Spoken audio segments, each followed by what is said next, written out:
Podcast Dies Out, chronobiologie. Le temps est une notion ordinaire et extraordinaire que chacun peut appréhender à son niveau le plus élémentaire. Le livre du physicien Carlo Ravelli, dont le titre est L'ordre du temps, résume parfaitement des milliers d'années de théories philosophiques et scientifiques. Il égrène les différentes histoires du temps et propose de nouvelles pistes pour appréhender ce phénomène à l'aube des nouvelles théories scientifiques. Pour avoir basé la plupart de mes travaux artistiques sur le sujet, je voulais entreprendre une série de podcasts sur ce domaine. Mon premier projet est associé à une idée biologique du temps. Créer des dispositifs biologiques qui puissent donner l'heure, dans un référentiel relatif à leur propre programmation génétique ou physiologique, donc en dehors d'une fabrication technologique.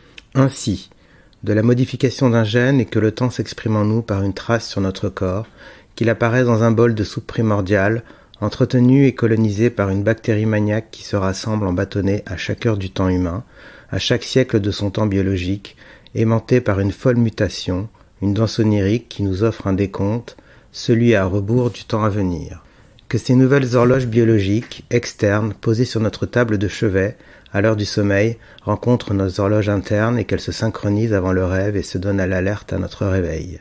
Que l'ainsi temps devienne sensible à la lumière et au vent, qu'il accueille à chaque seconde l'humus des arbres rythmant la forêt, chaque fréquence d'abeilles bourdonnante, chaque loup qui hurle à la pleine lune et que ces minutes égrenées tracent le cercle d'une horloge circadienne universelle. L'incitant s'invite dans chaque organe qui pulse et s'avale, fluorescent. Depuis l'air, il remplit les corps, les fait gonfler, puis les rend plats. Le maintenant s'ouvre par la main, dans le triangle du croisement situé entre l'auriculaire et l'annulaire.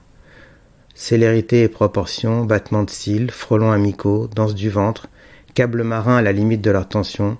Sans temps, tout se mélange. Avec ce temps, tout synchronise. Comment imaginer alors un temps qui ne soit plus ordonné par la loi technologique, mais qui soit inscrit dans une cardinalité biologique? Quel laboratoire et quelle posologie? Quels équilibres et quels hasards? Quelles équations? Le projet serait donc de créer des dispositifs biologiques qui puissent donner l'heure, par exemple une bactérie qui s'organise pour afficher le temps à la surface d'un liquide, ou sous la forme de moisissures mutantes, une trace sur la peau qui se modifie en fonction des rythmes biologiques du corps humain ou qui puisse détecter des patterns temporels récurrents existant au sein d'autres écosystèmes, d'autres espèces, telles l'abeille et sa cohorte de danse. Podcast